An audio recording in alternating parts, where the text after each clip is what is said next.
Hello YouTube, my name is Jack, welcome back to Barnyard Wargaming, and today, a different kind of video. Today we are doing Jackhammer. What is Jackhammer? Well, it's essentially my own personal data slate. This is essentially going to be a fan-made errata to all of the current rules of Warhammer 40K 10th edition. I'm recording this just after the release of the Space Marines Codex at the beginning of 10th edition. And today we're going to be looking at a few armies. I'm going to actually detail just a few armies, the armies that I've had the most exposure to. After playing quite a few games of 10th edition, I'm going to leave a bar down below, the YouTube bar that has all of the different timestamps of all of the different armies, and also the core rules in there in case you want to jump to any one specific section. I'm definitely not going to cover every single army today. I'm going to break that down and hopefully do that in part 2, maybe even part 3, and we'll just keep changing the rules from here and there. If you guys are interested, then I may make some form of PDF download that has all of the changes on it in case you want to take it for yourself. Please, if you find these changes to the rules interesting, play them for yourself and let me know how it goes. If you have the time, take the rules that I've changed, play a whole game, see what happens, let me know what happens in that game, detail it, and respond either here in the comments down below or respond on the Discord. That's the first link in the description. If you're not already on there, go down there and influence my decision making with extra information on the rules that you think are broken or too underpowered, or you'd like to see some changes with, etc., etc. Otherwise, like, subscribe, do all the fun stuff down below. If you want to become a member, that really helps me out. It's only $4 Australian a month, and it really does help us make more videos for you. We do a stream twice a week if this is your first time seeing this channel.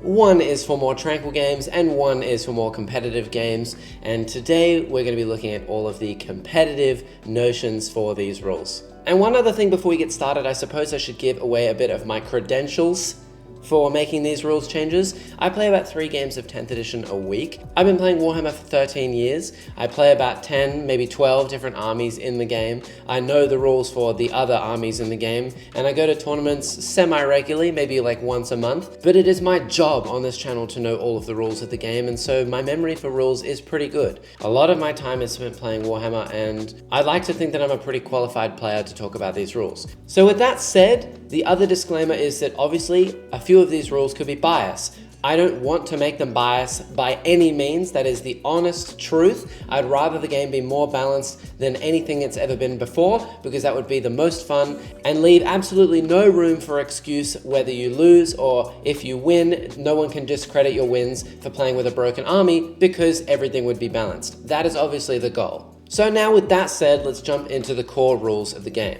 I'm going to leave a list over here on the side so you can just see what I mean in brief, and then I'm going to discuss them all as we go. So first rule is remove line of sight. It's just not needed. You can actually just measure a line from the base of one model to the base of another model, and if it doesn't pass over terrain, fantastic, you can see. You don't actually have to get down on the table and look and see if something can see something else. And even better, for TOs and tournament organizers, you can let people have whatever models they want. As long as they look vaguely like that unit, they don't need to be the same height or the same width or anything. If they're on the same base, that fixes that problem. Fixed and tactical objectives. So I believe that if you're playing fixed objectives and you choose 2 secondaries, those secondaries, if you achieve both in the same round, you should gain a CP at the end of your turn.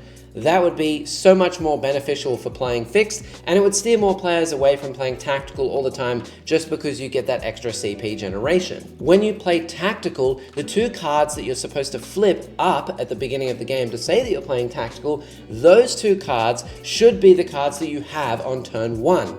That allows you to then prepare for turn 1, and it adds a whole different layer to the game. You don't know if you're going to go first or second, which means if you set up for something like area denial and extend battle lines, and then someone puts an infiltrator unit in the middle, or they go first and move to the middle with something like a great and clear one that you can't get rid of, or they just put a unit of flamers in the middle and then they overwatch you, your game plan is ruined. It would make the game more interesting, and it would stop you from drawing things like capture enemy outpost on round 1. And lastly, the CP generation from both tactical and fixed should be in addition to the CP that you normally get. That means that you are rewarded for bringing characters and things that give you extra CP, and you get access to those CP. You might not need them all the time throughout the game, but the extra CP is actually quite useful for you to play the game. More CP, more strats, more fun. Remove the towering keyword.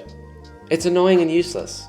Just remove it. Investigate signals, change this to one corner outside your deployment zone, wholly within 9 inches. A single unit does an action there for 5 points.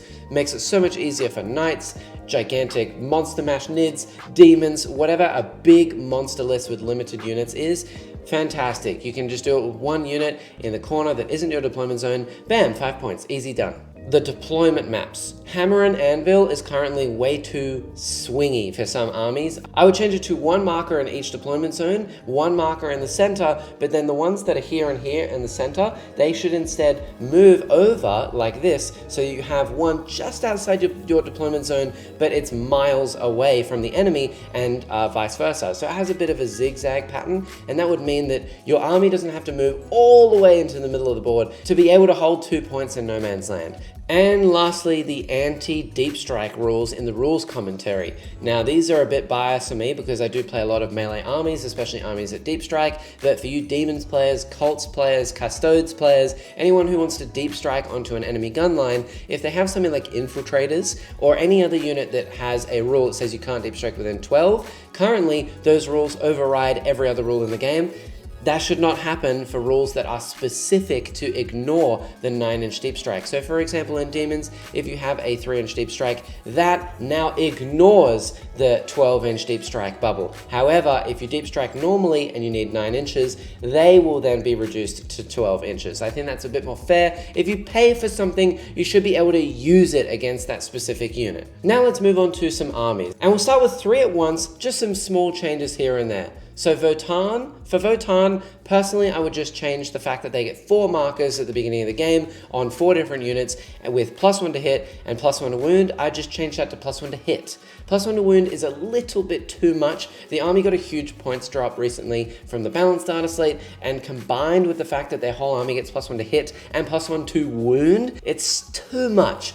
The other thing I would change is you can pick one of those units, and if you kill that one unit, then you get all of your extra CP in addition. For Knights, both Knights and Chaos Knights, all armigers now go to OC3. OC3 is plenty. That's more than they need. OC8 is insane. That's way too high for an armiger.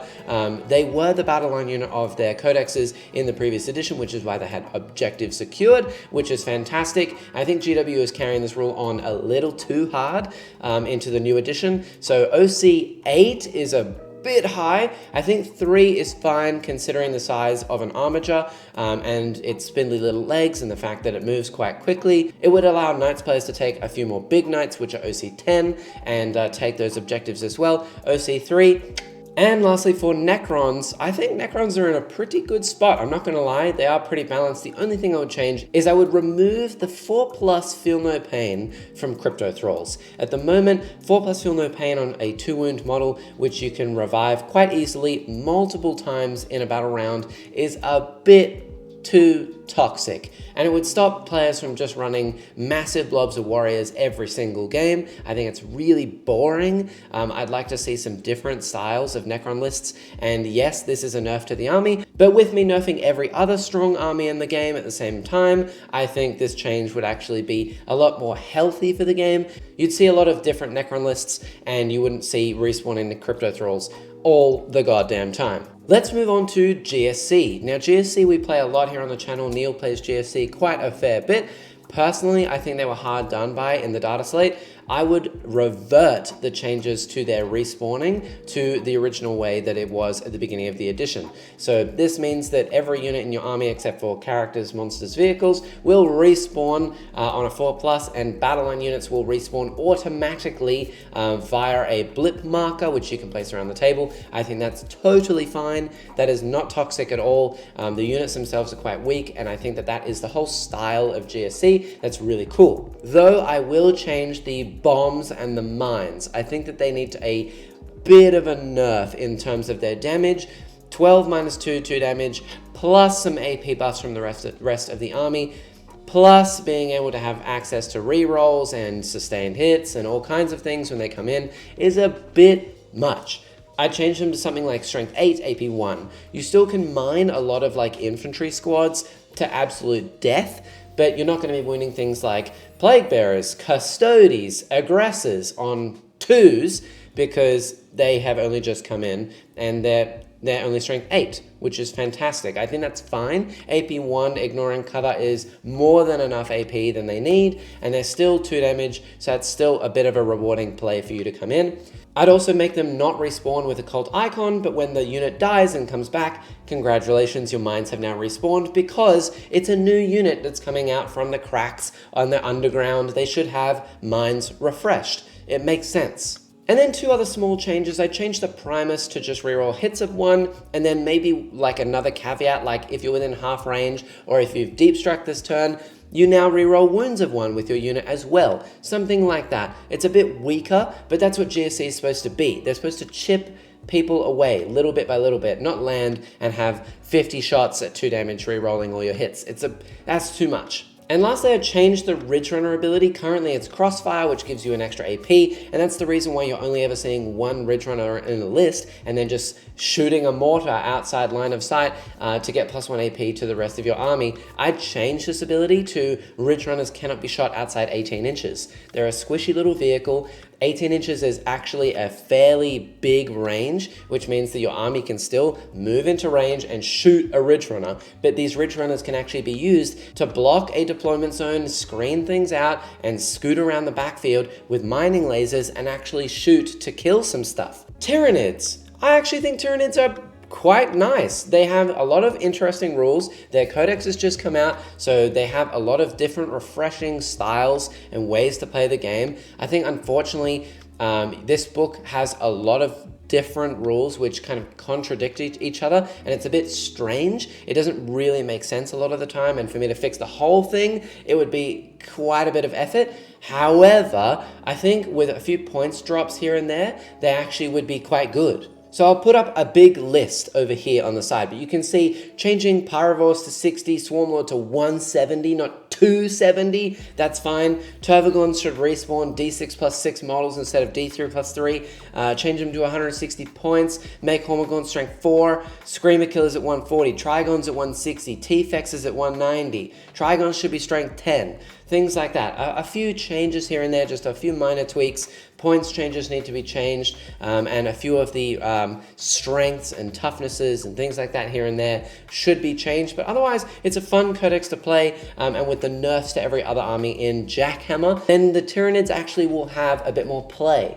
Now, we're getting down to the bottom 3 armies that I'm going to cover today, and these are the most detailed. So for Demons, I have played Demons a lot, and these changes are a bit more thought out. So personally, I would change Bloodletters to 120 points. They're just not worth it at 140. I'd change Shalaxi to 350 and remove her rerolls. Yes, she is a bit of an auto-include at the moment. 450 points is way too many points for a greater demon. They're not a knight. They shouldn't be that powerful. She just needs a little bit of damage, a little bit of speed, and a named character to have a bit of fun in your games. She shouldn't absolutely one-shot everything in the game, and she should not be 450 points. It's too many points. I'd make Scarbrand like 280. Currently, he's kind of useless. Just make it a bit more fun. I'd give a Skull Cannon ignores cover. AP 1 is just not enough to kill anything. I'd change the ability on the Burning Chariot from ignores cover to +1 to wound against monsters and vehicles. Same as one of the haulers from Death Guard. It makes a bit more sense, and I think that would be a helpful change to give a bit more shooting to demons as a whole. And almost lastly, I would change their army rules to be 1 rule, because currently it is 1 rule essentially, and then I'd add in an actual army rule that allows you to play the game a bit more. And this is just an example of a random rule that could be added. Units within 9 inches suffer a penalty depending on the demon they are within range of. If you're within range of a Khorne demon, you shoot worse because you're trying to get into melee. If you're within range of a Zench demon, you melee worse to give them a bit more protection against melee armies. If you're within range of Nurgle, you're -1 toughness. They make you weaker, just like Death Guard. If you're within range of Slanesh, they make you slower because you're lured in, and that allows demonettes and things to control the board a bit better. And you can combine all of these and kind of stack them up against enemy units depending on the unit that you have nearby.